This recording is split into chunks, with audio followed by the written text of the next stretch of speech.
My name is Bonnie. I am 32 years old, and I was about to execute a calculated plan that would bring his entire false reality crashing down.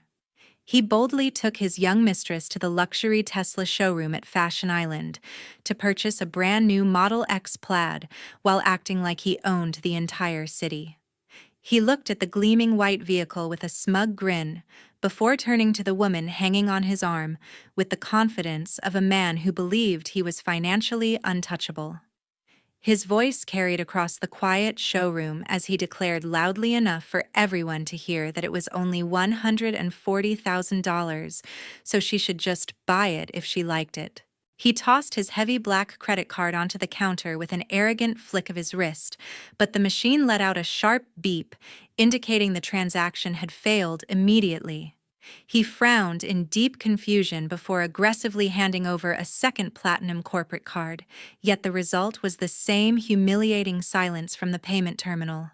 The salesperson cleared his throat, looked him directly in the eye, and announced clearly that both of his credit cards were declined due to a fraud alert reported by the primary owner. Miles away from that public humiliation, I sat comfortably in my quiet living room, watching the time, and suddenly my phone began to ring nonstop because the game had officially started. Before we see how his world crumbled to pieces, please subscribe to this channel and hit the like button to support more satisfying stories about karma serving justice. 6 hours before my phone started ringing, I sat perfectly still on a rigid bench outside the courtroom while the industrial air conditioning blasted freezing air through the sterile hallway of the Newport Beach family court. The atmosphere in this building was always heavy with the suffocating weight of broken promises, but today the silence felt particularly sharp as I waited for the final act of my marriage to conclude. I smoothed the fabric of my simple dress while keeping my eyes focused on the polished marble floor because I refused to look nervous or intimidated. The sound of expensive leather shoes clicking rhythmically against the tiles echoed from the elevator bank to announce an arrival I had been expecting for months.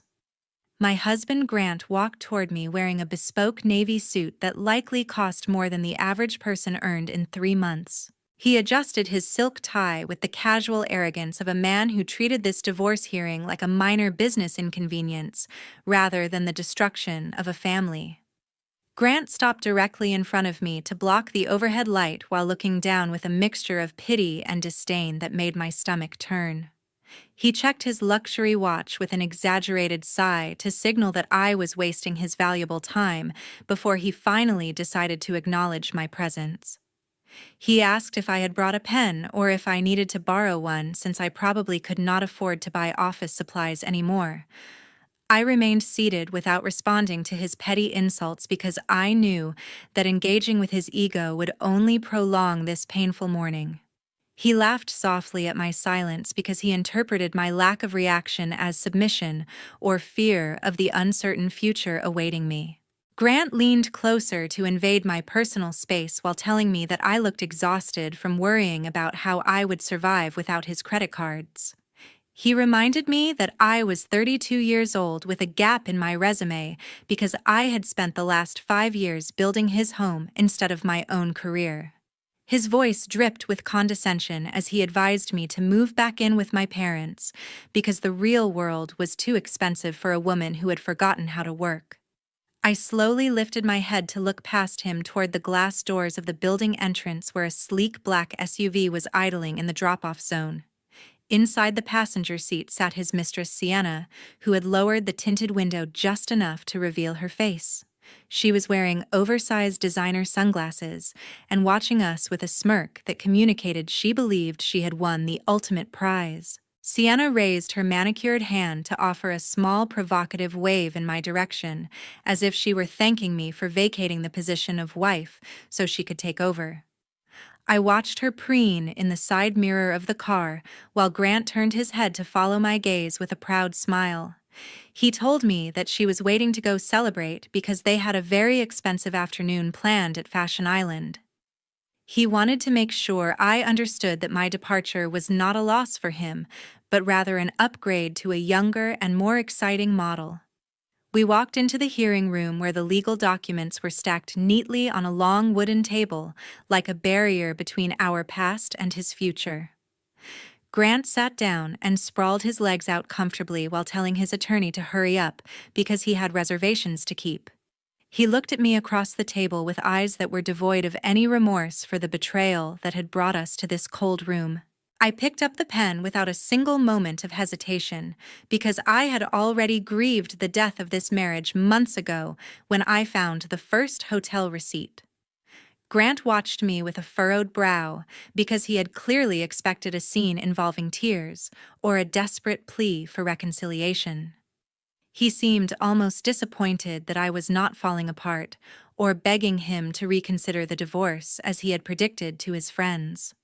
I flipped to the final page of the settlement agreement where the signature line waited to legally sever our financial and emotional ties forever. My hand moved steadily across the paper to leave a signature that was sharp and permanent, while Grant watched in stunned silence. I pushed the documents toward him across the mahogany table with a calmness that seemed to unsettle him more than any screaming match could have. He quickly scribbled his own name while muttering under his breath that I was just trying to act tough to save face. He stood up immediately after signing to button his jacket while checking his reflection in the glass window of the conference room. Grant walked around the table to stand beside me one last time before he walked out of my life to join the woman waiting in the car. He leaned down until his breath brushed against my ear so that no one else in the room could hear his final parting shot. He whispered firmly, "Don't come crawling back when you realize you can't pay for your own coffee." He pulled away with a triumphant grin before turning on his heel to stride confidently toward the exit without looking back at the woman who had managed his life for half a decade. I sat alone in the quiet conference room, listening to his footsteps fade away, while a cold determination settled in my chest. I did not shed a tear as I watched him disappear, because I knew that his victory lap was about to hit a wall he never saw coming. 30 minutes after leaving the courthouse, I maneuvered my 10-year-old sedan into the parking lot of a quiet seaside cafe that tourists rarely visited. The engine sputtered slightly as I turned it off, serving as a stark reminder of the financial sacrifices I had made while Grant leased luxury vehicles for himself. I pulled my coat tighter around myself to shield against the ocean breeze as I walked toward the entrance with my heart pounding in a steady rhythm of anticipation. I scanned the room until I spotted my private investigator Mark seated at a secluded table in the back corner, where the shadows provided enough cover for our sensitive business. He had been my eyes and ears for the past 6 months, while I played the role of the ignorant housewife at home. Mark did not waste time with pleasantries, because he knew that our window of opportunity was closing rapidly as Grant made his way to the dealership. He slid his tablet across the scratched wooden table to reveal a banking interface that was updating the account balances in real time. I looked down to see a pending transaction highlighted in angry red text showing a massive transfer of funds moving from the corporate operating account. Grant had just drained a significant portion of the company's liquidity into his personal checking account to finance his afternoon of showing off. Mark pointed at the screen while explaining that this reckless transfer was the undeniable proof of embezzlement we had been waiting for all along. I reached into my bag to retrieve my phone so I could make the call that would officially turn the legal system against my ex-husband.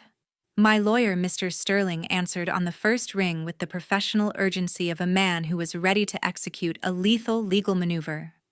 I informed him that the funds were moving exactly as we predicted and instructed him to file the emergency motion immediately. Mr. Sterling confirmed that the forensic accounting report proving the theft of marital assets would be sent to the judge and the IRS within the hour. I hung up the phone, feeling a surge of adrenaline because I knew there was no turning back once the government was involved. I looked back at Mark, who was waiting for the final command to initiate the digital blockade that would trap Grant in his own web of lies. I took a deep breath to steady my voice because this decision would destroy everything Grant had built upon my back. I looked Mark directly in the eyes and delivered the order that would bring the house of cards down. Activate the protocol. I want every asset frozen by the time they walk through those doors." Mark nodded solemnly as his fingers flew across his laptop keyboard to lock down the perimeter of Grant's financial life. He then opened a new window on his screen to bridge a connection to the public livestream Sienna had foolishly started on her social media. The video feed flickered to life, showing the interior of the Tesla showroom, where the couple was already browsing the expensive inventory. There was one final step remaining to ensure the humiliation was absolute and impossible to reverse at the point of sale. I dialed the priority number for the bank, where my name was still listed as a primary signatory on all the business accounts. I spoke to the fraud department with a voice that feigned panic, while reporting unauthorized large-scale transfers from the corporate line of credit. I requested an immediate freeze on all associated credit cards under the strict Emergency Protection Clause to prevent further theft by the unauthorized user. The bank representative confirmed that the security block was active, effective immediately, and that no transactions would be approved until further notice. I set the phone down on the table and watched the little blue dot on Mark's GPS tracker come to a stop at Fashion Island. At exactly 2:00 p.m. inside the Tesla showroom at Fashion Island, the bright afternoon sun flooded through the floor-to-ceiling glass windows to illuminate the stage for Grant's public execution. I watched the scene unfold on Mark's high-definition monitor with a cold sense of satisfaction, because the trap I had set was finally snapping shut around them. Grant was standing next to a gleaming white Model X Plaid with the falcon wing doors raised high like a bird of prey, ready to take flight.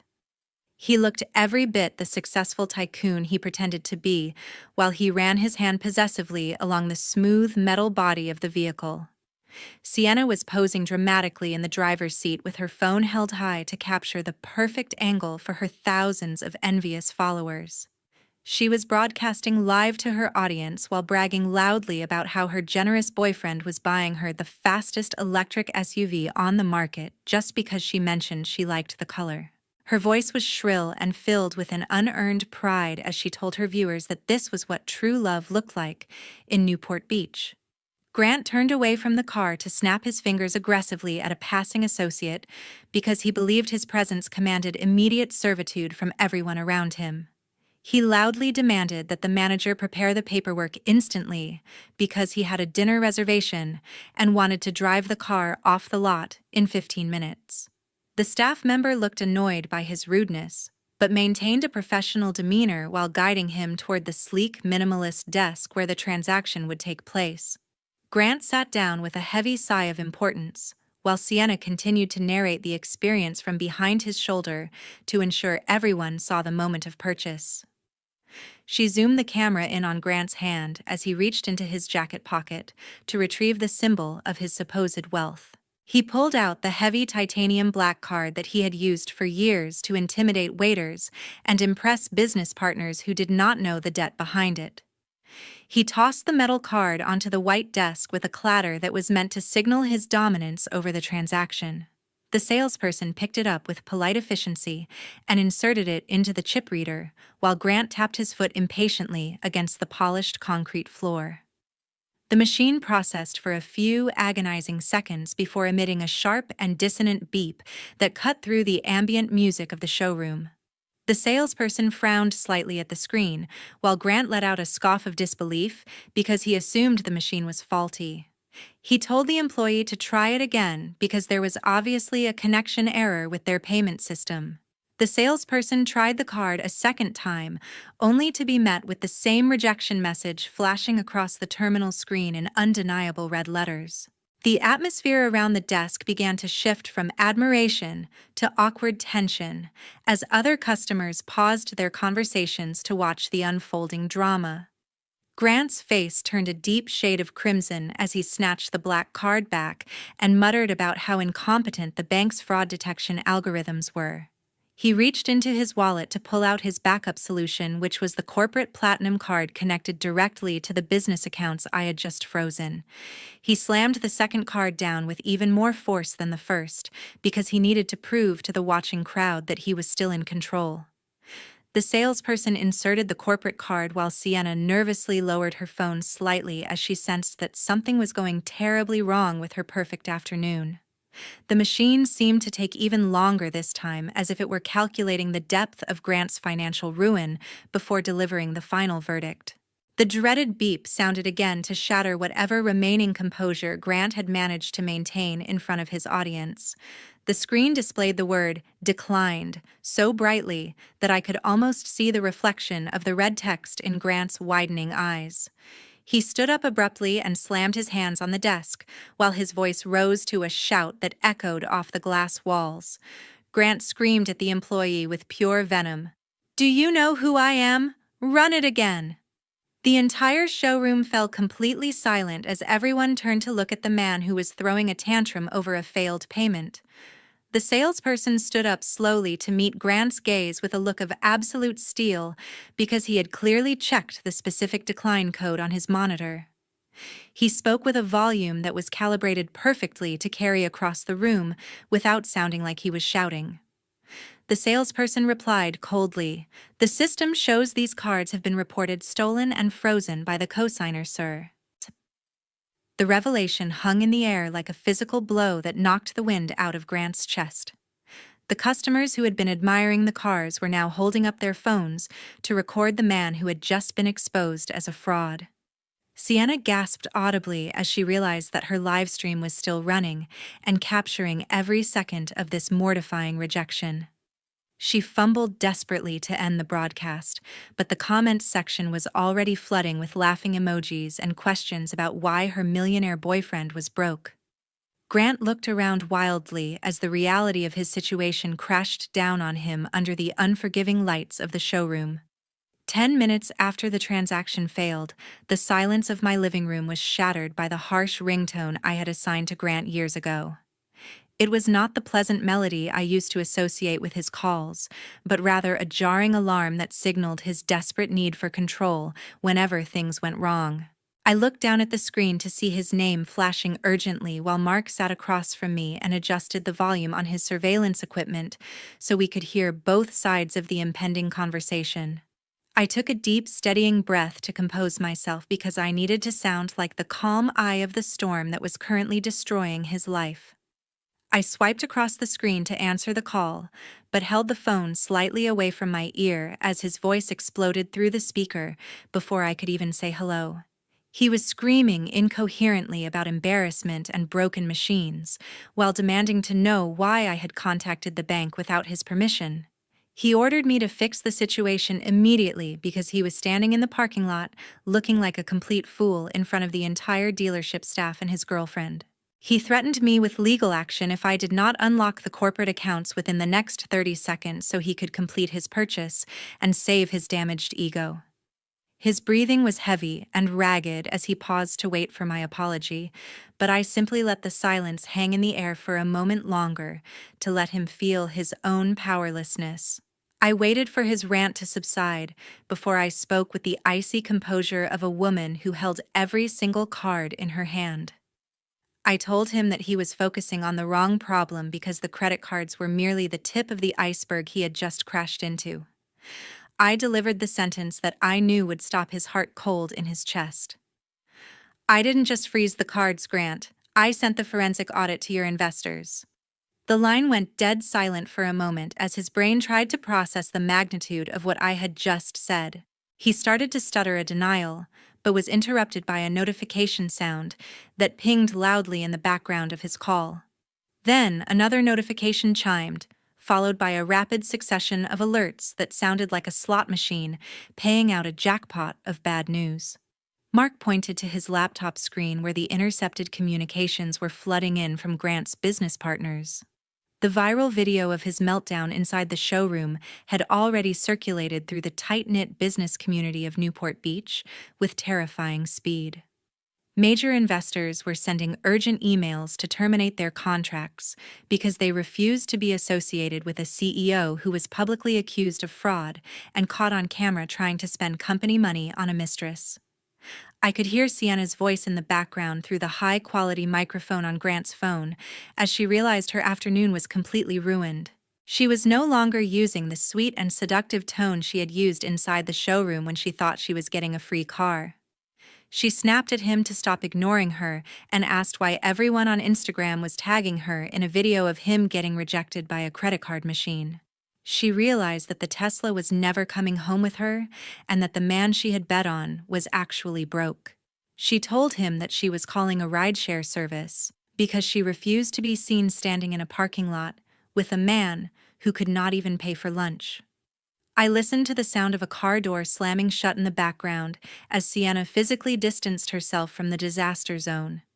Grant called out her name in a pathetic attempt to stop her, but his voice was drowned out by another incoming call from a furious board member.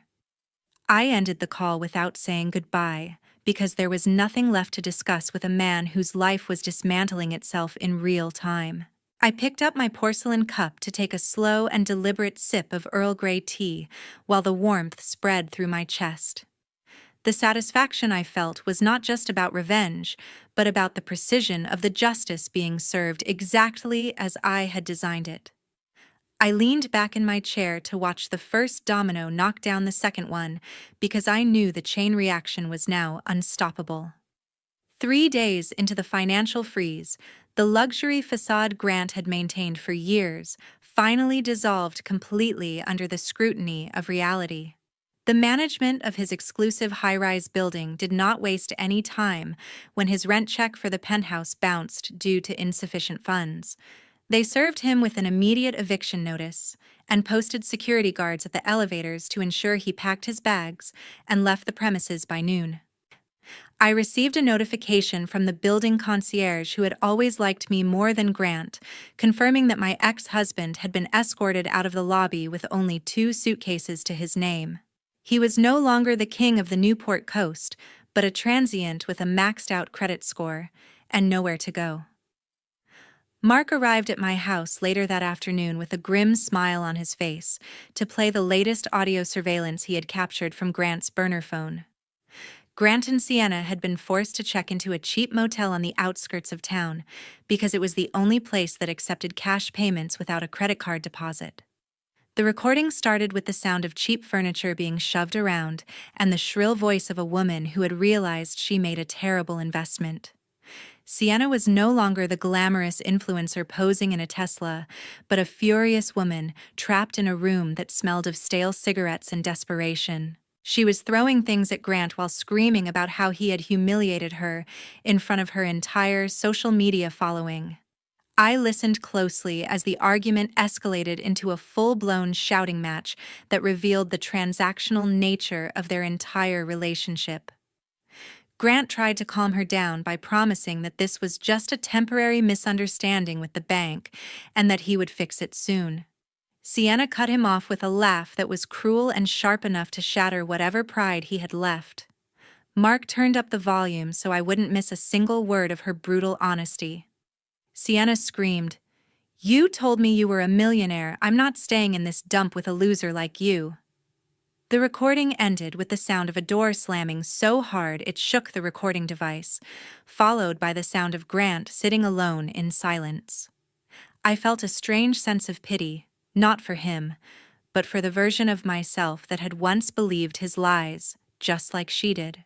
While his personal life was imploding in a motel room, his professional life was being systematically dismantled in a boardroom across town. The board of directors convened an emergency meeting without inviting him to discuss the catastrophic damage his scandal had caused to the company brand. They reviewed the forensic audit I had sent and voted unanimously to terminate him effective immediately for gross misconduct and breach of fiduciary duty. By the time the sun set, Grant was not just homeless, but also jobless and stripped of the CEO title he had used to define his entire existence. Desperation drove him to make one last pathetic attempt to regain control by coming back to the only place he had ever truly owned. He drove his car to the gated entrance of our former marital home, hoping to confront me, or perhaps beg for a financial lifeline. However, he was met at the gatehouse by a stern security officer who was holding a copy of the temporary restraining order I had filed the day before. The guard informed him that he was legally prohibited from coming within 500 feet of the property or contacting me in any way.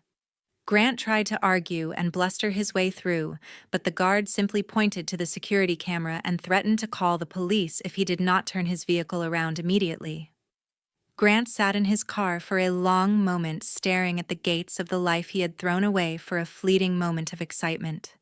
He had no access to the company lawyers who used to clean up his messes, and no money to hire a private defense attorney. He reversed his car slowly and drove away into the night to return to his lonely motel room where a stack of court summons was waiting for him. He was completely isolated, financially ruined, and facing the full weight of the consequences he had spent his life avoiding. 2 weeks later, at the final hearing, the courtroom atmosphere was far more intense than the initial divorce proceedings had been. The gallery was unusually full because the presence of federal agents in their dark suits signaled that this was no longer just a domestic dispute. I sat next to my legal team with a posture of quiet confidence, while Grant sat alone at the defendant's table looking disheveled and significantly aged. He wore the same suit he had worn on the day of the Tesla incident, but it now hung loosely on his frame, as if he had shrunk under the pressure of his collapsing world. The judge entered the room with a stern expression that suggested she had already reviewed the mountains of evidence we had submitted. The proceedings began with a heavy silence as the court clerk announced the case, which now included the intervention of the Internal Revenue Service due to the scale of the financial misconduct. My lawyer, Mr. Sterling, stood up to present our case with the precision of a surgeon cutting out a tumor. He projected a detailed flowchart onto the courtroom screen that traced every single dollar Grant had siphoned from the company accounts over the past 5 years. Mr. Sterling walked the judge through the complex web of shell companies and offshore accounts Grant had used to hide money while claiming business losses on his tax returns. He highlighted the specific transactions used to fund his lavish lifestyle, including the attempted purchase of the Tesla and the thousands of dollars spent on gifts for Sienna. Grant tried to interrupt several times with frantic objections, but his court-appointed public defender signaled him to remain silent. When it was finally his turn to speak, Grant stood up with shaking hands and tried to spin a narrative where he was the victim of a misunderstood accounting error. He stammered through an explanation about cash flow problems and market volatility before making the fatal mistake of trying to blame me. He looked at the judge and claimed that I was the one who managed the household finances, and therefore I should share the responsibility for any discrepancies. It was a desperate and pathetic lie that crumbled instantly under the weight of the documented evidence Mr. Sterling had just presented. The judge listened to his ramblings for a few minutes before raising her hand to silence him mid-sentence. She looked over her glasses at Grant with a gaze that stripped away the last shred of his dignity. She stated clearly that she had seen enough proof to make a final decision without further deliberation. The courtroom held its breath as she prepared to deliver the verdict that would seal his fate. The judge declared firmly, "The evidence is irrefutable. Judgment is ruled in favor of the plaintiff, and federal charges will be filed explicitly against you." She banged her gavel with a decisive crack that echoed through the room like a gunshot ending the war. Before Grant could even process the ruling, the doors at the back of the courtroom opened, and 2 officers from the Economic Crimes Unit marched down the aisle. They approached Grant's table and instructed him to stand up and place his hands behind his back. The sound of handcuffs clicking around his wrists was the only sound in the room as the officer read him his rights and informed him he was under arrest for tax evasion and grand larceny. Grant looked at me with wide, terrified eyes as he was led away, but I simply watched him go without offering a single glance of sympathy. I gathered my belongings and walked out of the courtroom, with my head held high, feeling lighter than I had in years. As I entered the hallway, I spotted a familiar figure lurking near the water fountain, trying to look inconspicuous. Sienna was standing there, hoping to catch a glimpse of the proceedings, or perhaps to see if there was any money left to salvage.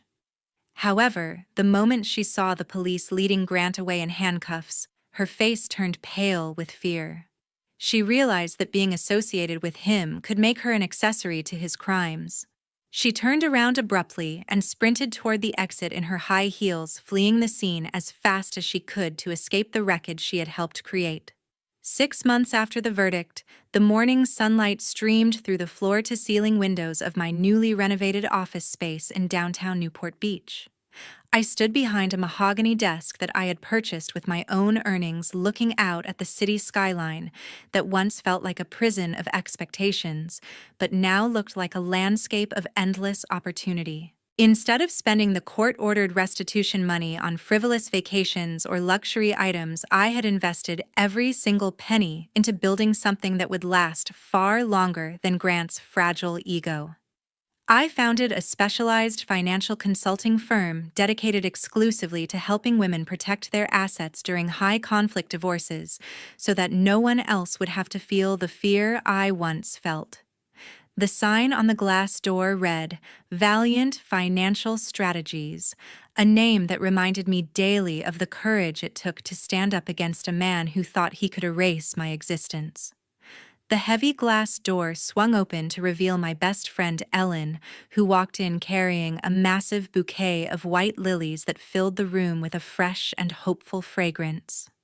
She placed the flowers on the reception desk with a beaming smile because she was the only person who had known the truth about my marriage long before the public scandal broke. Ellen pulled me into a warm embrace to congratulate me on the official grand opening of the firm, whispering that I had finally turned my pain into a shield for others.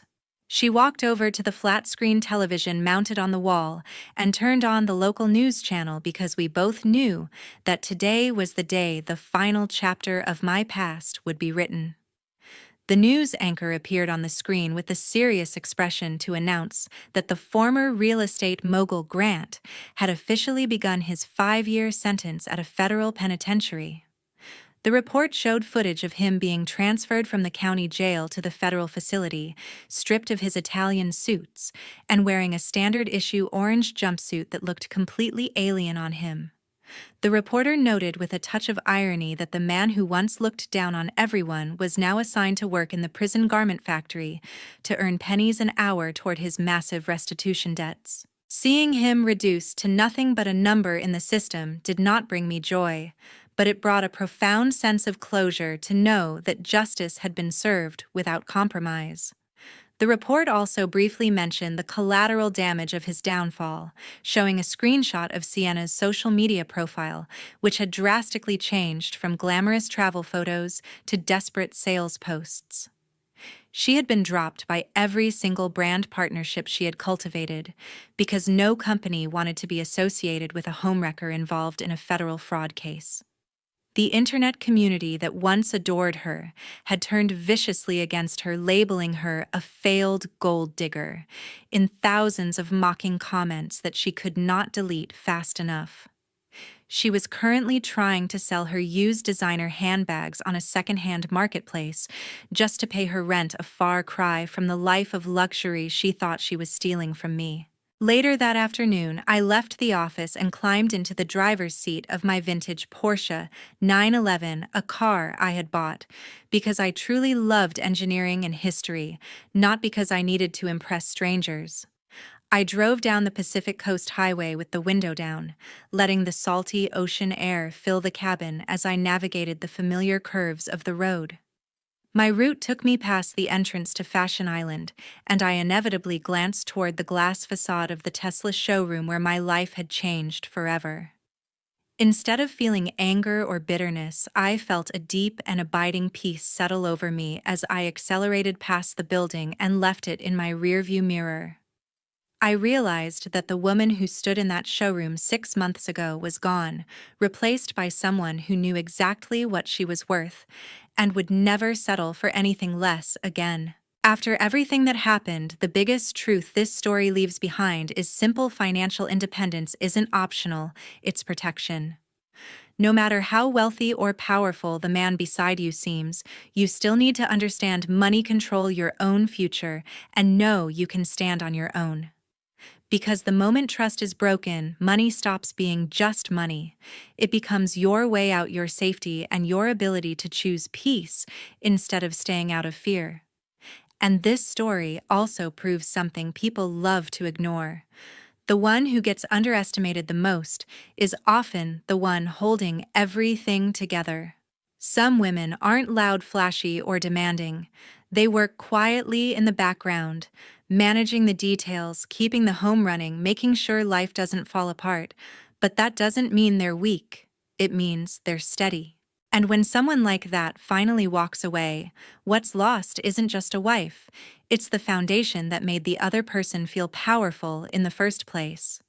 In the end, fake glamour always comes with a price. A life built on lies, debt, and the need to impress strangers is like a castle